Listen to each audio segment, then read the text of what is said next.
Assalamualaikum warahmatullahi wabarakatuh.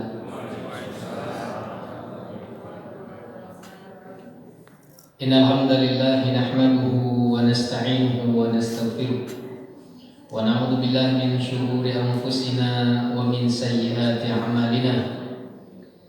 Innahu may yahdihillahu fala mudilla lahu wa may yudlilhu fala hadiya lahu. Nashhadu an la ilaha illallah wahdahu la syarika lah wa nashhadu anna Muhammadan abduhu wa rasuluhu la nabiyya wa la rasula ba'da, amma ba'd. Yang sama kita hormati pengurus Masjid Al-Hijrah, bapak-bapak, ibu-ibu, hadirin wal hadirat, jemaah maghrib rahimakumullah. Kembali kita perbaharui rasa syukur kita dengan memperbanyak lafaz tahmid alhamdulillahirabbil alamin. Segala puji dan syukur terpulang kehadirat Allah Subhanahu wa taala yang hingga malam hari ini masih melimpahkan nikmat dan karunia-Nya kepada kita. Di antara nikmat dan karunia yang Allah limpahkan kepada kita, Bapak Ibu, dua nikmat yang diingatkan oleh Rasulullah untuk senantiasa kita syukuri.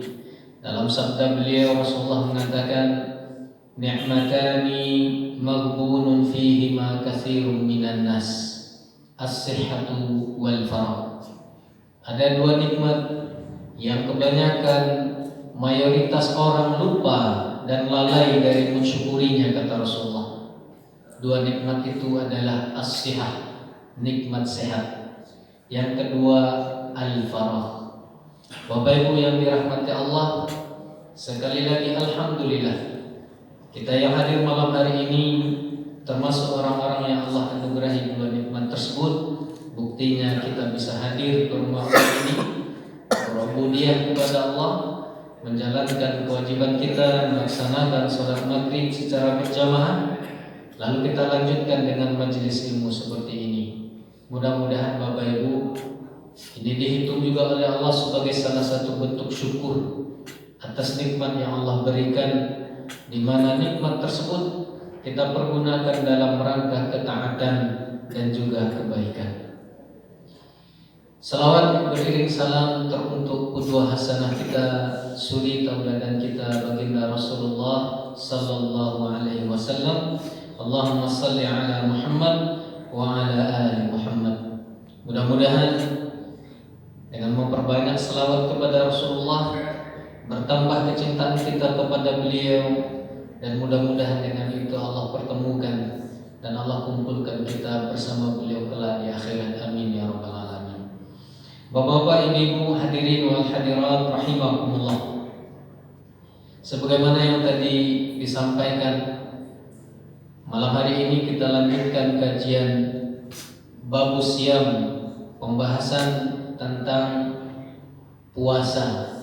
Yang sebelumnya kita sudah bahas beberapa poin. Ada pengertian puasa, dalil-dalilnya dari segi Al-Quran dan Sunnah, kemudian macam-macamnya, kemudian keutamaan-keutamaannya, dan terakhir seperti yang tadi disampaikan, pembahasan kita sudah sampai di bagaimana menetapkan masuknya bulan suci Ramadan. Puasa Ramadan, Bapak Ibu, yang tidak lama lagi, salah satu ayyam ma'dudat, hari-hari yang harinya Allah yang menentukan, hari-hari yang ditetapkan oleh Allah Subhanahu wa taala, dan ketentuan atau penentuannya itu secara umum sebelumnya kita sampaikan, setidaknya dengan dua metode. Yang pertama yaitu ru'yah, dan yang kedua yaitu hisab, ru'yatul hilal dan hisab. Atau kalaupun dirinci Bapak Ibu, yang pertama ru'yah itu juga kalau dalam kondisi umat Islam tidak seperti sekarang di mana kita mengikuti hasil sidang isbat.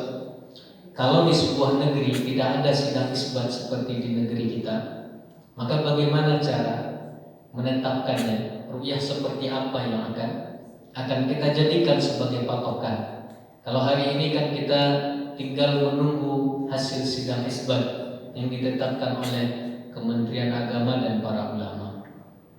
Nah, secara umum Bapak Ibu ada beberapa hal yang terkait dengan ru'yah juga, yaitu yang pertama, ru'yah itu dengan melihat bulan bagi yang melihatnya sendiri.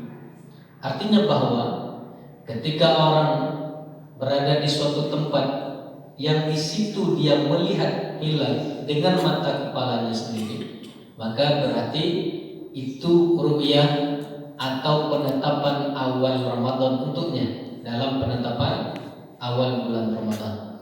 Yang kedua, dengan mencukupkan Sya'ban, ini seperti yang kita sampaikan sebelumnya, ketika di 29 di suatu negeri tidak nampak hilal, tidak nampak bulan sabit, maka dicukupkan Sya'ban yang 29 itu menjadi 30 hari. Maksudnya bahwa di akhir bulan Sya'ban di tanggal 29-nya tidak nampak hilal Ramadan, berarti bulannya digenapkan. Karena bulan Hijriah hanya ada dua jumlah atau pengkalenderannya, yaitu 29 atau 30. Tidak ada 28, juga tidak ada 31.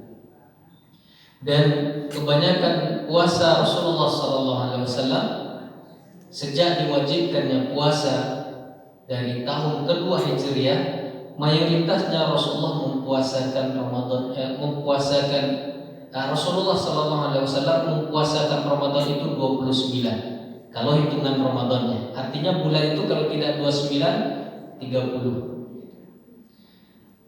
Nah, dalil ru'yah ini seperti yang kita ketahui Bapak Ibu, diantaranya hadis riwayat Imam Bukhari dalam kitab Sahih beliau, Rasulullah SAW bersabda, "Sumu li ru'yatihi wa waftiru li ru'yatihi."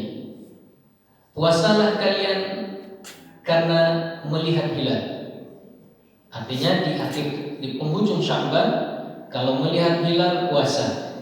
Wa waftiru li ru'yatihi, dan berbuka jugalah kalian karena melihatnya, yaitu melihat hilal juga, ru'yatul hilal juga. Berbuka di sini yaitu berbuka ketika di penghujung Ramadan 29 nampak hilal Syawal, maka kata Nabi waftiru, berbukalah. Artinya tidak puasa lagi di besok harinya, berarti jatuh 1 Syawal ketika di 29 Ramadan terlihat hilal.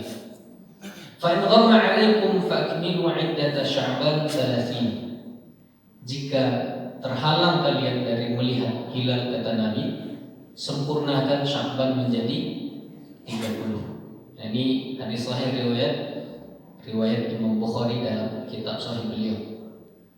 Yang ketiga Bapak Ibu, dengan adanya ru'yah atau melihat hilal yang dipersaksikan oleh seorang yang adil di depan hakim. Nah, ini sebetulnya kita dengan sidang isbat sudah terwakili. Tapi kalau seandainya tidak ada sidang isbat, maka ini opsi ketiga. Bagaimana menetapkan ru'yah itu bisa dijadikan sebagai patokan? Ketika ada persaksian 2 orang yang mereka bersaksi dengan nama Allah, wallahi, tallahi, billahi, lalu dia bersaksi bahwa dia betul-betul melihat hilal. 2 orang yang adil. Dan adil di sini tentu maksudnya bukan adil dalam masalah membagi, bukan masalah membagi sama rata. Adil dalam konteks ini sama Bapak Ibu jauh masalah adil dalam saksi-saksi yang lain. Saksi nikah, Bu, yang biasa jadi saksi nikah pasti ditanya oleh Pak KUA sebelum ditetapkan sebagai saksi nikah. Apa pertanyaannya, Bu? Apa le sembahyang? Karena adil di situ maksudnya bukan masalah membagi sama banyak atau sama rata. Orang adil dalam persaksian adalah orang yang melaksanakan kewajiban dan menjauhi segala larangan. Artinya orang yang termasuk salah satu standar yang biasa dijadikan dalam persaksian di nikah itu ya standar kewajiban yang mesti dilakukan oleh seseorang sholat. Kalau sholatnya tidak Bapak Ibu, maka tidak sah jadi saksi. Nah, adil di sini itu maksudnya.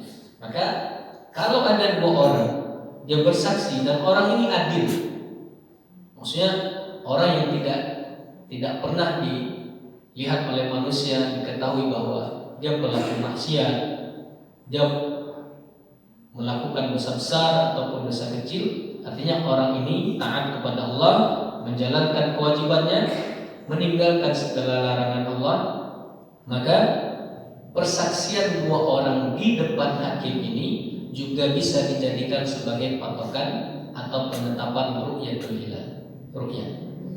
Di mana dalilnya? Hadis riwayat Imam Abu Dawud,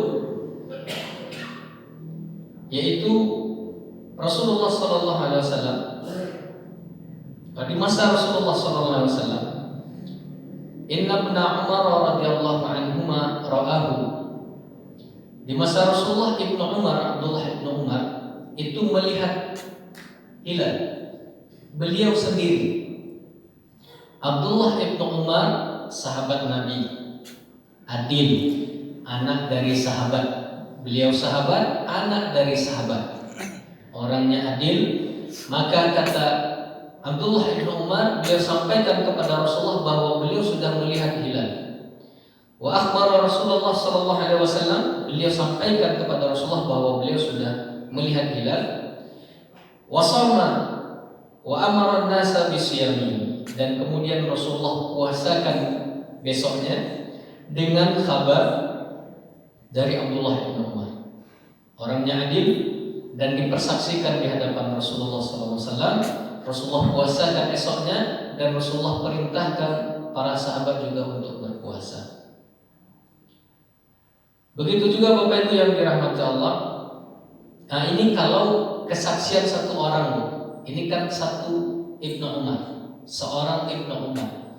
Nah, ada juga hadis riwayat Imam Ahmad dari Ikrimah dari Ibnu Abbas radhiyallahu anhuma qala jaa Arabiyyun ila Nabi sallallahu alaihi wasallam faqala. Suatu ketika datang orang Arab Badui Bapak Ibu menghadap Nabi sallallahu alaihi wasallam. Lalu orang Arab ini mengatakan, orang Arab Badui atau orang Arab pedalaman ini mengatakan kepada Rasulullah, "Inni ra'aitul hilal." Wahai Rasulullah, saya sudah melihat hilal. Saya sudah nampak hilal, sudah nampak bulan. Faqal, lalu Rasulullah katakan kepada Arabi ini, kepada Arab Badui ini, "Atashhadu an la ilaha illallah?" Apakah engkau bersaksi bahwa tidak ada ilah Tuhan yang disembah kecuali Allah? Qala, jawaban Arab Badui ini, "Na'am." Betul, saya bersaksi. Qala, kata Nabi lagi, "Atashhadu anna Muhammadan Rasulullah?" Apakah engkau bersaksi bahwa aku Muhammad adalah utusan Allah? Kata Arab Badui ini, "Na'am." Betul wahai Rasulullah.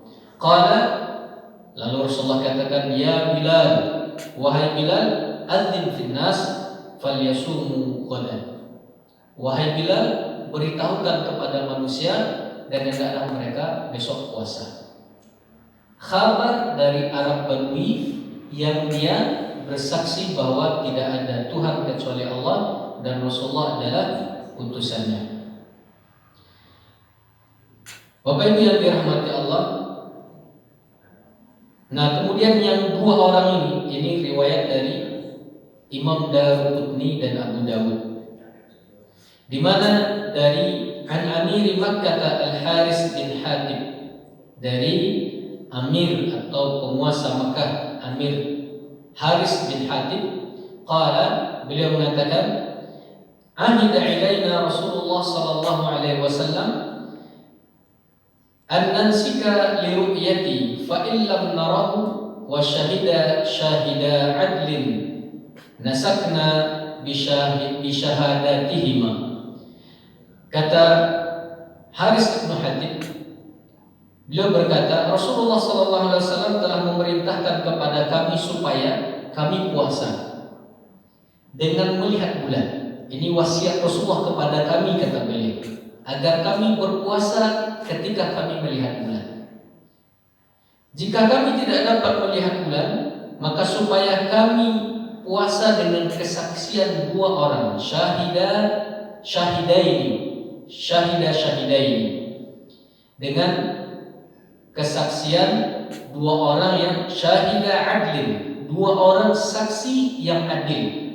Nah, ini yang ketiga tadi, bahwa kadang cukup satu orang saksi ketika dia adil, dan kadang kalau dua orang saksi juga menjadi penetapan, bisa dijadikan sebagai landasan penetapan awal bulan dengan ru'yah, dengan kesaksian bahwa dua orang saksi ini melihat atau ru'yah hilal. Nah, ini yang ketiga Bapak Ibu. Yang keempat yaitu dengan khabar mutawatir. Jadi tadi dengan kesaksian satu orang seperti Ibnu Umar tadi cuma satu orang, atau dengan menggenapkan bulan jadi 30, karena kalau sudah 29 tidak nampak hilal pasti 30, dan 30 tentu setelah 30 pasti Ramadan. Yang ketiga, dua orang saksi yang adil. Yang keempat yaitu dengan khabar mutawatir. Khabar mutawatir Bapak Ibu yaitu khabar orang banyak. Jadi kalau khabar satu orang, kalau dalam ilmu hadis satu orang itu namanya gharib. Khabar dari dua orang namanya aziz. Nah, khabar dari banyak orang lebih dari 4 Bapak Ibu ini yang disebut mutawatir. Nah, mutawatir ini yaitu jumlah orang yang banyak dan mustahil mereka sepakat untuk berbohong. Sekampung orang mencari Bapak Ibu nampak hilal, lalu mereka sepakat mengatakan bahwa mereka sudah melihat hilal. Khabar dari orang banyak seperti itu mutawatir. Nah, khabar mutawatir seperti ini bisa jadi patokan ru'yah. Yang berikutnya, yang kelima, yaitu tanda-tanda yang biasa dilakukan di kota-kota besar untuk memberitahukan kepada orang umum, seperti ya biasanya Bapak Ibu yang dirahmati Allah, kadang tidak, kalau di masa dahulu Bapak Ibu belum ada televisi, belum ada alat komunikasi seperti sekarang. Dari mana kabar bahwa ru'yah itu sudah hilal itu sudah dilihat? Kalau gini Bapak Ibu cukup tunggu di depan televisi atau awak pantau di HP, di alat elektronik, pasti ada hasil sidang isbat diumumkan. Tapi dulu sebelum alat informasi seperti sekarang banyak jenisnya, dari mana dulu pemberitahuannya? Apakah dari mulut ke mulut disampaikan dari rumah ke rumah? Tentu sangat menyusahkan sekali. Nah, Bapak Ibu yang dirahmati Allah, nah ini diurang awak dulu Bapak Ibu dengan tanda-tanda yang bisa memberitahukan bahwa sudah jatuh 1 Ramadan, sudah nampak hilal. Karena tidak semua orang akan melihat hilal. Tapi kalau sudah ada seperti tadi, satu orang yang adil, dua orang yang adil di depan hakim, lalu bagaimana pengumumannya? Kan tidak semua orang bisa melihat. Di masa teknologi belum maju. Nah, Bapak Ibu yang dirahmati Allah, maka sesuai dengan kondisinya ada hal-hal yang dijadikan sebagai alat pemberitahuan. Kalau dulu misalnya mungkin menabuh apa namanya Bapak Ibu, tabuh, atau mungkin dulu dengan cara meletuskan meriam, badi-badi batuang Bapak Ibu, macam-macam caranya menunjukkan bahwa Ramadan sudah masuk. Di malam pertama Ramadan ini dibunyikan supaya apa? Orang tahu Ramadan sudah masuk. Dan yang berikutnya Bapak Ibu, yang ketujuh, yaitu dengan ilmu hisab atau kabar dari ahli hisab. Ahli hisab Bapak Ibu yaitu pakar dalam bidang astronomi atau ilmu perbintangan. Apakah hisab ini juga menjadi patokan untuk penetapan awal bulan? Tentu saja Bapak Ibu yang dirahmati Allah. Landasannya di antaranya hadis riwayat Imam Bukhari dan Imam Muslim dari Ibnu Umar radhiyallahu anhu dari Rasulullah sallallahu alaihi wasallam. Beliau bersabda, "Idza ra'aitumuhu fasumu." Jika kalian lihat hilal, puasalah. Wa idza ra'aitumuhu faftiru. Jika kalian lihat lagi, maka berbukalah. Artinya Syawal. Fa in ghamma 'alaikum faqdirulah. Jika tertutup hilal itu tidak nampak, kalau yang tadi fa'akmilu salasin. Kalau yang tadi Bapak Ibu bahasa Rasulullah sempurnakan Sya'ban 30. Tapi dalam riwayat Bukhari dan Muslim bahasa Rasulullah apa? Maka hendaklah kamu fa'aqdiru lahu. Hendaklah kalian kira-kirakan bulan itu. Kalian hitung. Nah, mengira-kira, menghitung inilah yang disebut dengan ilmu hisab. Jadi ilmu hisab juga landasannya ada dari hadis. Dari Al-Quran ada Bapak Ibu? Ada. Mana landasannya? Firman Allah surah Yunus ayat 5. Allah Subhanahu wa taala berfirman, Allah Subhanahu wa taala mengatakan dalam Al-Quran, A'udzubillahi minasyaitonir rajim. Huwallazi ja'ala asy-syamsa diya'a. Dialah Allah yang menjadikan bagi matahari itu ada dia, cahaya. Jadi cahaya matahari bahasanya dia Bapak Ibu. Wal qamara nura.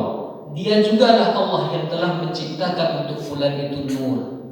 Jadi Masya Allah kayanya bahasa Arab Bapak Ibu, sama-sama cahaya. Cuman kalau cahaya matahari Allah sebutnya dia. Kalau cahaya bulan disebutnya nur. Sama-sama cahaya. Dialah Allah yang menciptakan bagi matahari itu ada dia, ada cahaya. Bagi bulan ada nur, cahaya. Wa qaddarahu manazila li ta'lamu 'adada as-sinin. Dan dialah Allah Subhanahu wa taala yang telah mengatur tempat perjalanannya matahari dan bulan itu. Siapa yang mengatur peredaran matahari dan bulan serta berbagai planet-planet yang ada di angkasa raya atau di galaksi kita ini Bapak? Allah Subhanahu wa taala. Allah katakan dalam ayat ini, Allah lah yang mengatur perjalanannya. Allah yang mengatur perjalanan matahari sehingga kemudian ada pengkalenderan dengan Syamsiah Masehi, patokannya matahari. Allah yang mengatur peredaran bulan, ada pengkalenderan menggunakan patokan bulan Qamariyah, Hijriyah. Nah, dua makhluk Allah ini Allah yang mengatur peredarannya kata Allah. Untuk apa? Bagaimana Allah Subhanahu wa taala mengatur itu? Tujuannya kata Allah lita'lamu 'adadas sinin. Tujuannya tidak lain supaya kalian mengetahui bilangan tahun. Adadas sinin. Wal hisab. Lita'lamu 'adadas sinin wal hisab. Hisab dengan kata-kata hisabnya betul dalam surah Yunus ayat 5. Agar kalian mengetahui bilangan tahun dan juga perhitungan waktu hisab. Agar kalian mengetahui perhitungan waktu. Sehingga dari tahun kemudian turunannya bulan, pekan, hari, jam dan seterusnya. Dari mana itu? Dari peredaran matahari dan bulan yang Allah ciptakan pada keduanya cahaya. Jadi hisab pada dasarnya juga menjadi patokan untuk kemudian menjadi penetapan awal bulan. Ma khalaqallahu dzalika illa bil haqq. Allah tidak ciptakan itu semua kecuali dengan hak kata Allah. Bapak Ibu yang dirahmati Allah, jadi kembali ke kita mau memakai ru'yah atau mau memakai hisab. Yang penting Bapak Ibu jangan sampai kemudian di satu masjid tidak satu suara. Jadi boleh berbeda pendapat dengan tempat lain atau daerah lain, tapi yang awak dalam satu jamaah sholat wa samu, tarawih wa akan samu, kalau bisa kita ambil salah satu pendapat yang dua ini. Terserah mau ngambil yang mana. Bapak Ibu yang dirahmati Allah, yang jadi permasalahannya kan sering kita mengatakan oh ini ada dalilnya, yang itu tidak ada dalilnya. Bapak Ibu yang dirahmati Allah, ikhtilaf ini sebelum masuk Ramadan biasanya selalu menjadi perbincangan kita. Dan insya Allah mudah-mudahan kita tidak lagi terjebak dalam ikhtilaf seperti ini. Kita bisa memakai pendapat yang mana saja karena masing-masing punya landasan. Kalau kita katakan hisab tidak ada dalilnya, Bapak Ibu, agak rumit Bapak Ibu. Kalau penetapan awal bulan Ramadan pakai ru'yah, balik ke penetapan waktu sholat. Sholat yang lebih dahulu dari puasa kewajibannya, pakai ru'yah atau pakai hisab Bapak Ibu? Pakai hisab. Kalau pakai ru'yah pasti awak mencari terbit fajar. Subuh awak akan cari terbit fajar. Zuhur Allah zawal, Allah tergelincir matahari. Asar Bapak Ibu, kini awak tinggal melihat jam. Dari mana kita menetapkan bahwa waktu zuhur itu masuk 12.36? Siapa yang menetapkan? Orang-orang ahli hisab. Jadi kembali kepada kesepakatan kita bersama. Jadi masalah ru'yah dan hisab. Bapak Ibu yang dirahmati Allah. Nah, kemudian pembahasan berikutnya yaitu syarat-syarat wajib puasa. Jadi selesai penetapan awal Ramadan dengan berbagai metode penetapannya. Kemudian kita lanjut dengan syarat-syarat wajib puasa. Syarat wajib puasa artinya kalau syarat ini terpenuhi, ada pada diri seseorang, orang itu wajib puasa. Dia wajib melaksanakan puasa. Yang pertama yaitu berakal, akil. Bapak Ibu yang dirahmati Allah, akil.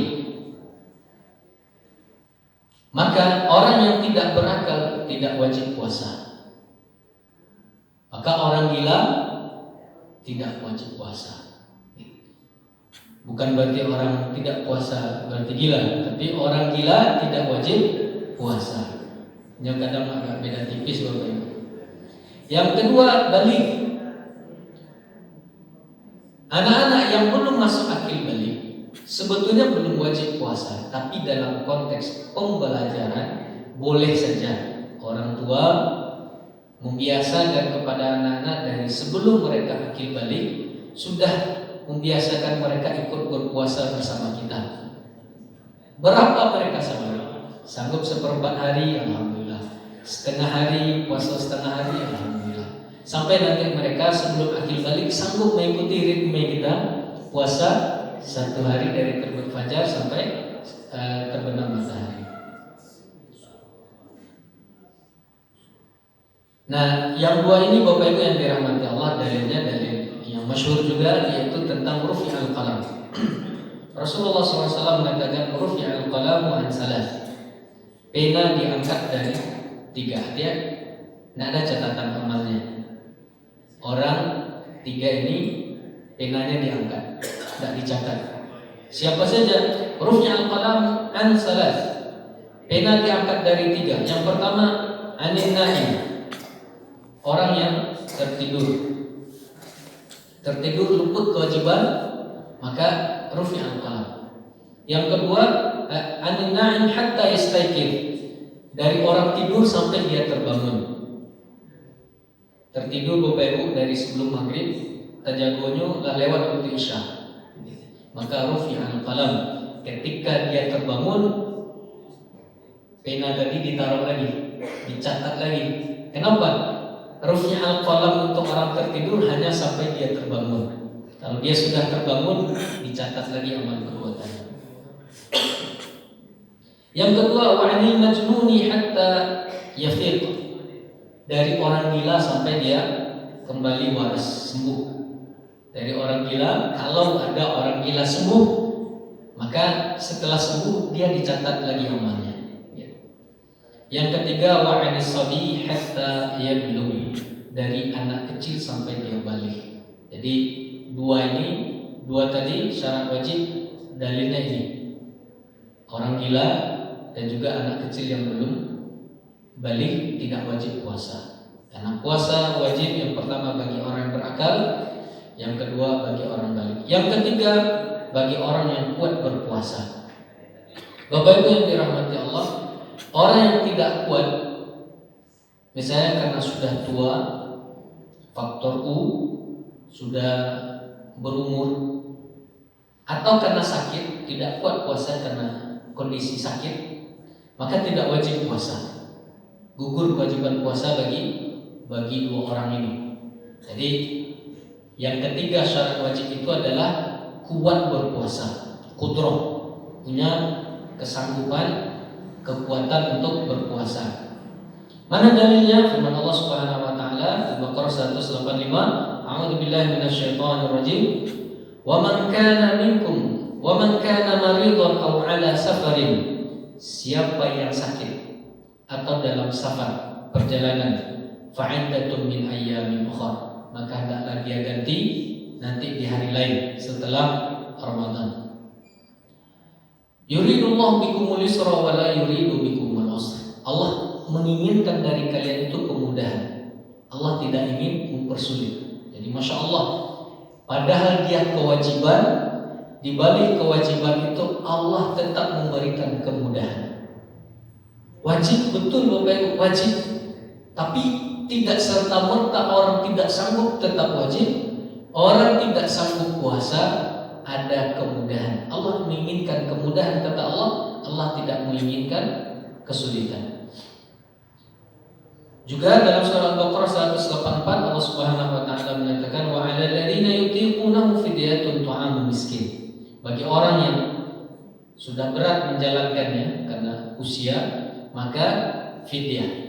Bayarkan fidyatun ta'amu miskin. Bayarkan fidyah kepada orang fakir miskin 3/4 liter per harinya.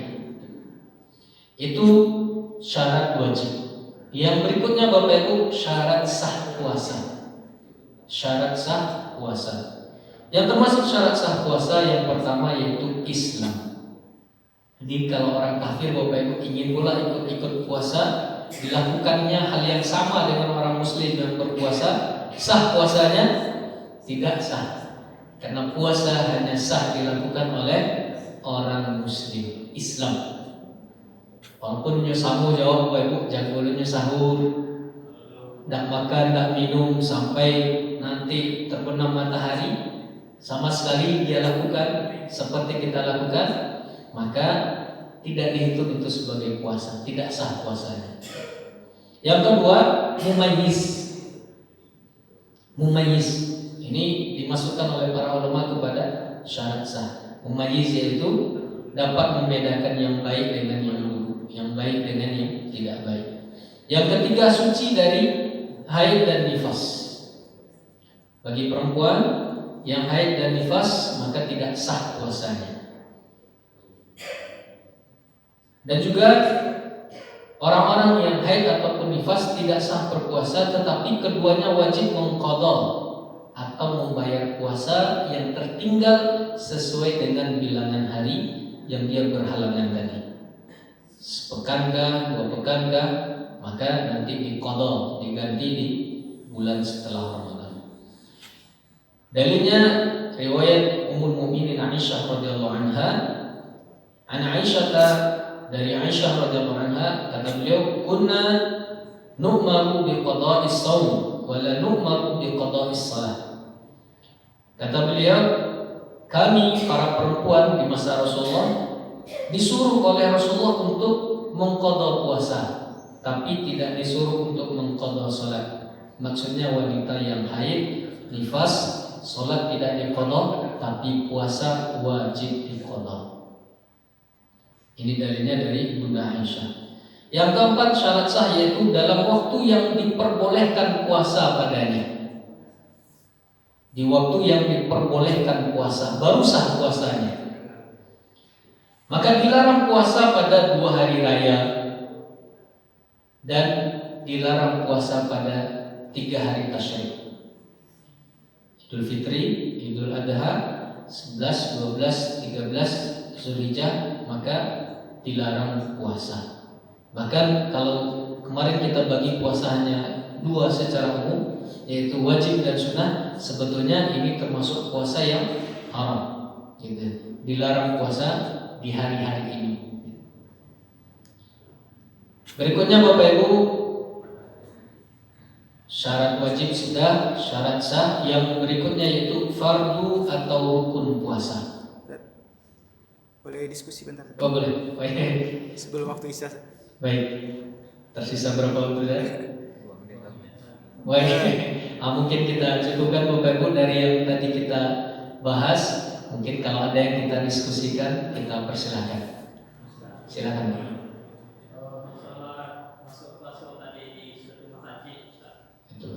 Pasti ada beberapa ada pemerintah atau Muhammadiyah. Baca lo mengabaikan keputusan pengurus atau selalu jemaah yang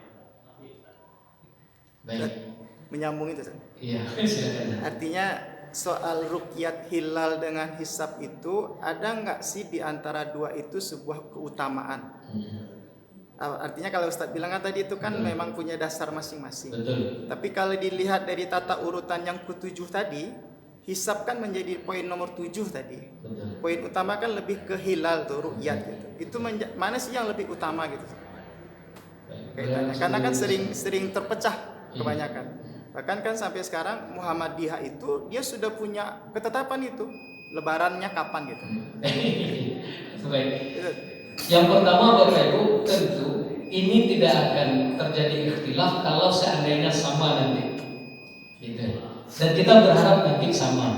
Di mana di 29 Sya'ban nanti itu misalnya kalau bersamaan dengan ru'yah dan juga hisab, ya alhamdulillah. Tapi kalau kemudian pilihan tadi, pilihan sebelum mungkin dimusyawarahkan, pengurus kan musyawarahkan atau dengan jamaah. Bapak Ibu yang dirahmati Allah, mungkin tadi menanggapi juga bahwa antara dua pilihan ini sebetulnya Bapak Ibu, mana yang lebih kuat? Mana yang lebih kuat? Rasulullah SAW puasa Ramadan itu Bapak Ibu dari tahun kedua Hijriah. 2, 3, 4, 5, 6, 7, 8, 9, 10. Bapak Ibu yang dirahmati Allah, mayoritas Ramadan yang dilewati oleh Rasulullah SAW dari riwayat-riwayat tadi, Ramadan yang dilalui oleh Rasulullah mayoritasnya ditetapkan dengan ru'yah. Mayoritasnya ditetapkan dengan ru'yah. Baik ru'yah seperti satu orang Ibnu Umar tadi, ataupun ru'yah Rasulullah SAW. Artinya pilihan pertama ru'yah.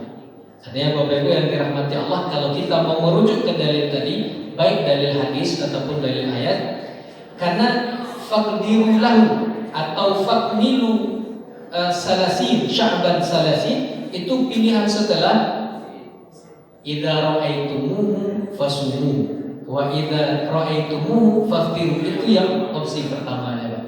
Jadi kalau kemudian kita sepakat bahwa kita ambil opsi yang lebih kuat dalilnya, yang lebih sering dipakai oleh Rasulullah dan yang paling banyak dipakai oleh para sahabat, berarti selesai masalah. Tinggal kita ikut Kementerian Agama.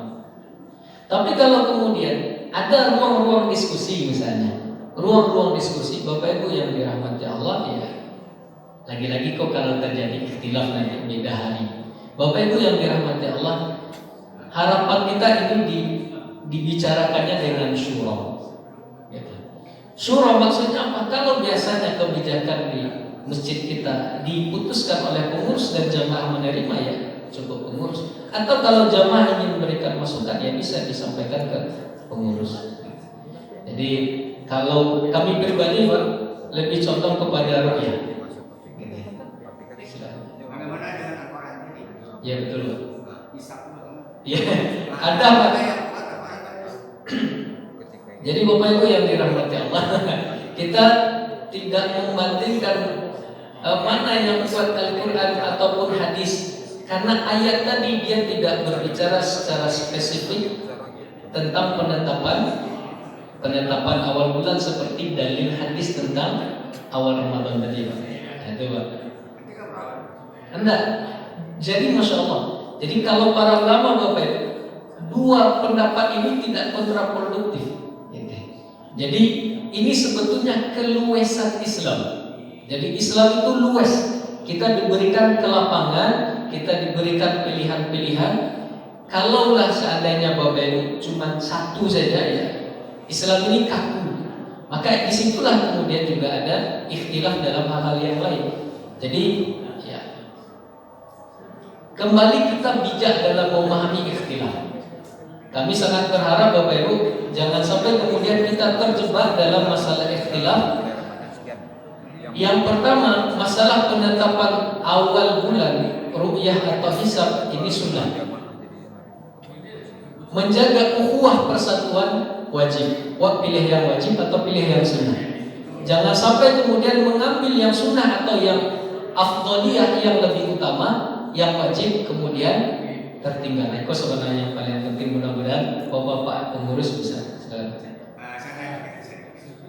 Paman syahida minkum syaratan. Apa pemahaman? Itu ru'yah.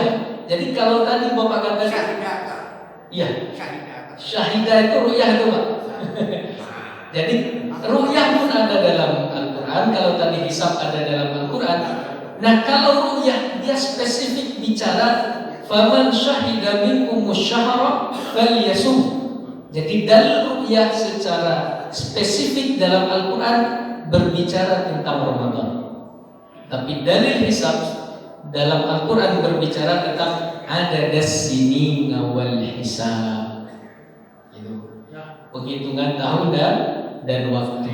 Ya, mudah-mudahan ya, yang penting Bapak Ibu persatuan ukhuwah itu yang jadi prioritas kita. Mudah-mudahan Allah senantiasa bimbing kita, Allah berikan kepada kita kemudahan dan keberkahan dalam setiap aktivitas dan amal saleh. Wallahu a'lam bishawab. Banyak maaf. Billahi taufiq wal hidayah. Wassalamualaikum warahmatullahi wabarakatuh.